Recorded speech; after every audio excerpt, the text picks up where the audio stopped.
सोचिए अगर एक जंग सिर्फ एक दिन में पूरे मशरक़ वस्ती का नक्शा बदल दे।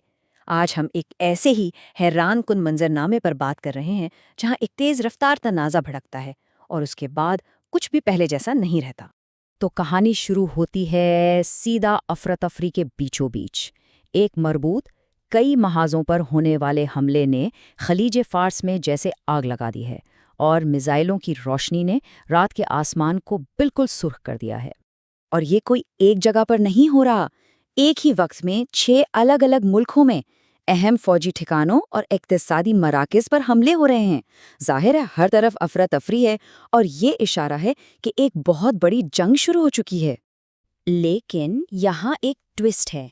ये जो इतना बड़ा हमला हो रहा है ना, ये असल में पहला कदम नहीं था, ये तो एक जवाब था। और इस जवाब की वजह जानने के लिए हमें सिर्फ चंद घंटे पीछे जाना पड़ेगा।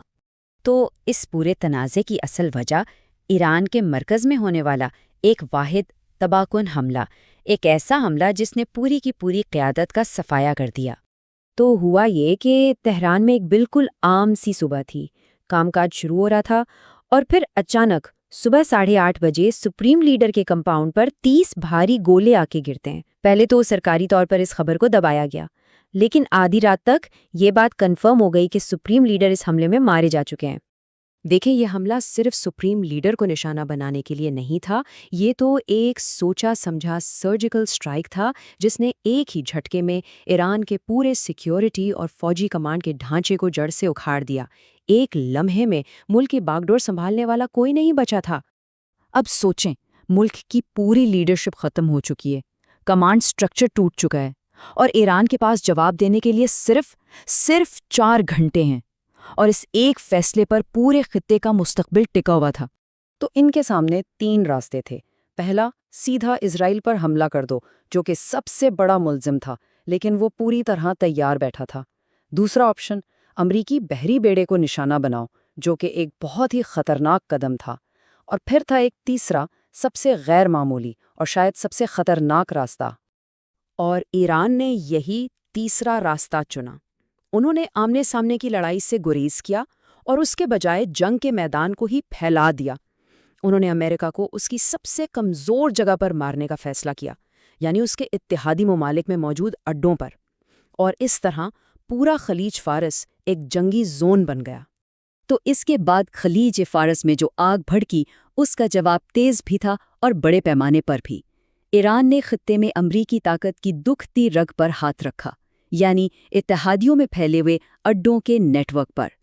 शुरुआत हुई बहरीन से, जहां अमरीकी 5वीं बहरी बेड़े का हेडक्वार्टर है।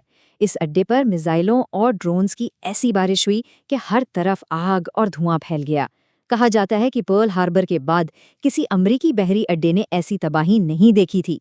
और यहीं पर एसिमेट्रिक वॉरफेयर, यानी गैर मुतनासिब जंग की एक बेहतरीन मिसाल नजर आती है। एक तरफ अमेरिका का $300 मिलियन से ज़्यादा का जदीद रेडार सिस्टम और दूसरी तरफ ईरान का शाहिद ड्रोन, जिसकी कीमत शायद चंद $100 हो। यानी एक सस्ते से ड्रोन से अरबों रुपए के फौजी असासे को तबाह कर दिया गया। हमलों का सिलसिला रुका नहीं। अगला निशाना था कतर का अल अदीद एयरबेस। ये कोई आम बेस नहीं, ये दुनिया में अमेरिका के सबसे अहम फ़िज़ाई अड्डों में से एक है। और यहाँ इनका टारगेट क्या था?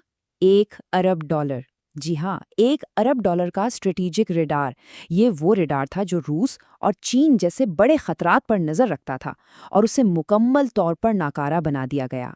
लेकिन ये हमले से फौजी अड्डों तक महदूद नहीं थे, ये एक इक्तिसादी जंग भी थी। दुबई, अबूज़ाबी, कुवैत सिटी के बैनुल-अक़वामी हवाई अड्डों को निशाना बनाया गया और सबसे बढ़कर आबनाए हुर्मुज़ का रास्ता बंद कर दिया गया। इस एक कदम ने आलमी तिजारत की शरक काट दी और पूरी दुनिया की मईशत में हलचल मचा दी।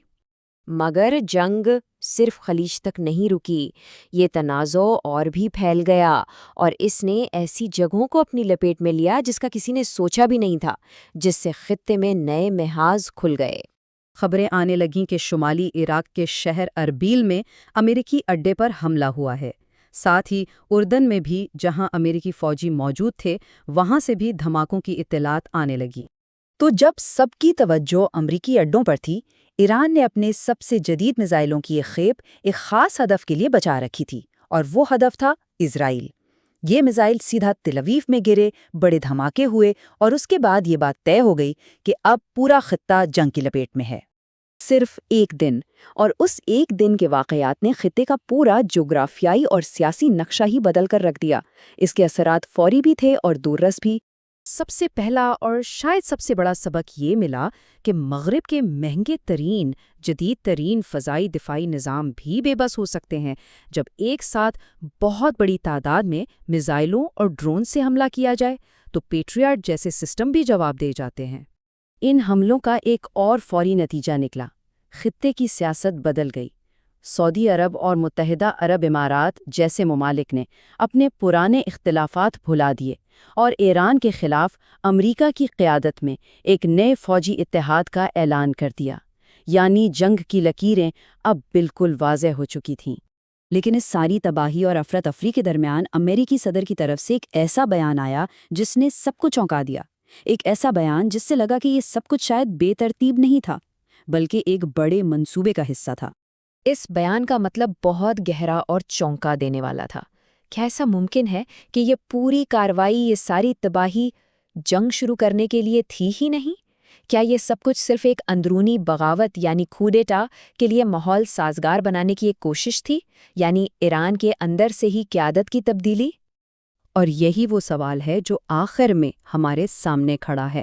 کیا یہ ایک نئی، لمبی اور تباہ کن علاقائی جنگ کا آغاز تھا، یا پھر یہ سب کچھ ایک نئے عالمی نظام کو مسلط کرنے کے لیے ایک بے رحمانہ مگر سوچا سمجھا منصوبہ تھا؟